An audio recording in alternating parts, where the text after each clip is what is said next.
अस्सलाम वालेकुम बच्चों, कैसे आप लोग? उम्मीद है आप लोग खैरियत से होंगे। आज हम हमारी 10वीं जमात की दरसी किताब की पहली गज़ल पढ़ेंगे जिसके शायर का नाम है जलील मानिकपुरी। पहले ये जानना ज़रूरी है कि गज़ल किसे कहते हैं। गज़ल के मुतअद्दिद मानी माहिरीन ने बयान किए हैं। गज़ल औरत को भी कहते हैं। औरत से राज दुनियाज की बात करना भी गज़ल कहलाता है। और तीर लगने के बाद, ज़ख्म खाने के बाद हिरन की पहली चीख भी गज़ल कहलाती है। मुख्तलिफ़ गज़लों को पढ़ते हुए हमें महसूस होता है कि इनमें तनु और रंगारंगी पाई जाती है। रदीफ़ और काफ़िए के फ़र्क के अलावा गज़लों में बहरों और मौजू, लबो लहजा और शायरों के इजहार का अंदाज़ भी अलग होता है। जब हम गज़लों का मुताला करते हैं तो इस बात पर हमारा ध्यान ज़रूर जाता है कि इनके जो मौज़ूआत होते हैं, इनमें एक गज़ल दूसरे गज़ल से मुख्तलिफ़ होती है और यही गज़लों का तनु और रंगारंगी पाई जाती है इनमें। और रदीफ़ व काफ़िए की इसमें पाबंदी होती है और हर शायर का जो बयान करने का तरीका है वो एक दूसरे से मुख्तलिफ़ होता है और मुख्तलिफ़ मौज़ूआत का इसमें शायर इस्तेमाल करते हैं। लबो लहजा अलग होता है बयान करने का तरीका।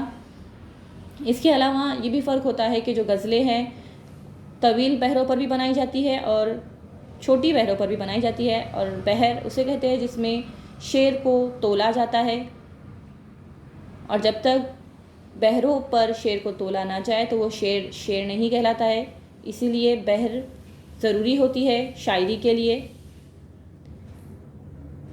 जलील मानिकपुरी का असल नाम जलील हसन और जलील इनका तखल्लुस था और वो 1866 से 67 के दरमियान में वो मानिकपुर में अवध में पैदा हुए। उन्होंने लखनऊ से अरबी और फ़ारसी की तालीम हासिल की थी और शुरू से उन्हें शेरगोई का बहुत ज़्यादा शौक़ था। तो उन्होंने 20 साल की उम्र में आमिर मीनाई की शागिर्दी इख्तियार की और उनके साथ वो सितंबर 1900 में हैदराबाद पहुँचे।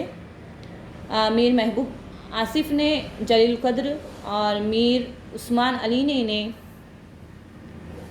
फसाहत, जंग बहादुर और इमाम अल्फन के खिताब से इन्हें नवाजा। ताज सुखन, जान सुखन और रूह सुखन इनके शेरी दीवान हैं। मेराज सुखन नात और सलाम का मजमुआ है और इसमें जो मेराज सुखन का जो मजमुआ है इनमें नात और सलाम मौजूद है। मियार उर्दू मुहावरात का मजमुआ है इनका। और तज़किर व तानीस इनकी मशहूर तसानीफ़ हैं। 6 जनवरी 1946 को हैदराबाद में इनका इंतकाल हुआ। जलील मानिकपुरी का इंतकाल 6 जनवरी को हुआ 1946 में। और ये बहुत आला पाया शायर थे और इन्होंने बहुत से दीवान भी लिखे और इनकी जो शायरी की वजह से इन्हें बहुत से खिताबात से भी नवाजा गया था। अब बढ़ते हैं गज़ल की जानिब। ज़माना है कि गुज़रता जा रहा है, ये दरिया है कि बहता जा रहा है। ये जो ज़माना है, यहाँ शायर ज़माने की गर्दिश की तरफ इशारा करते हैं और कहते हैं कि ये जो ज़माना है ये गुज़रता चला जा रहा है। ज़माना किसी के लिए नहीं रुकता, वक्त किसी के लिए नहीं रुकता और ये जो वक्त का दरिया है और ये बहता चला जा रहा है। ज़माने पर हंसे कोई, रोए कोई, ज़माने पर हंसे कोई के रोए, जो होना है वो होता जा रहा है। शायर इस शेर में कहते हैं कि ज़माने पर किसी के हंसने या किसी के रोने का कोई फ़र्क नहीं होता और जो होना है वो होता ही जाता है। कि ज़माने पर किसी भी चीज़ का कोई असर नहीं होता, कि किसी के हंसने की उस पर कोई फ़र्क नहीं उस पर आता और ना ही किसी के रोने से उस पर कोई फ़र्क आता है। और जो होना है वो होता चला जा रहा है और ये वक्त का दरिया इसी तरीके से बहता चला जा रहा है। जो कुछ इनकी निगाहें कर रही है वो दिल पे नक्श होता जा रहा है। इस शेर में शायर अपनी महबूब की तरफ इशारा करते हैं कि ये जो इनकी जो निगाहें हैं, इनका जो देखने का अंदाज़ है, ये मेरे जो दिल पर है ये नक्श हो रहा है, छप रहा है और उनकी जो निगाहें मेरे दिल पर कुन जा रही है, छप रही है, लिखी जा रही है। इस तरीके से उनकी निगाहें हैं।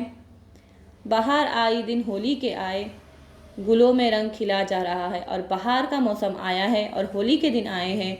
होली सर्दी के मौसम में होती है हमेशा, इसलिए यहाँ शायर इशारा करते हैं कि बहार का मौसम है, होली के दिन आए हुए हैं और ये होली के जो रंग है ये गुलों में भी फैल गए हैं और गुलों में रंग खिला जा रहा है। जलील अब दिल को तुम अपना ना समझो। और इस आखिरी शेर में शायर कहता है, अपने तखल्लुस का इस्तेमाल करता है। जो जिस शेर में शायर अपने तखल्लुस का इस्तेमाल करता है वो शेर मक्ता कहलाता है। जलील अब दिल को तुम अपना ना समझो, कोई करके इशारा जा रहा है। इस शेर में शायर कहता है कि ए जलील, तो अपने दिल को अब अपना ना समझो, कोई इशारा करके तुम्हारे दिल को जा रहा है, अब तुम्हारा दिल अपना नहीं रहा, ये किसी और की मोहब्बत में गिरफ्तार हो गया है। बच्चों, सवाल जवाब आपको आपकी नोटबुक में लिखना है, उर्दू की बयाज़ में लिखना है और अपनी बयाज़ों को मुकम्मल रखें। तमाम शक्की खाके और सवालात को मुकम्मल आपको आपकी नोटबुक में लिखना है। और इस सिलसिले में अगर आपको किसी किस्म की भी मुश्किल आती है तो आप हमसे रब्ता कर सकते हैं। ठीक है।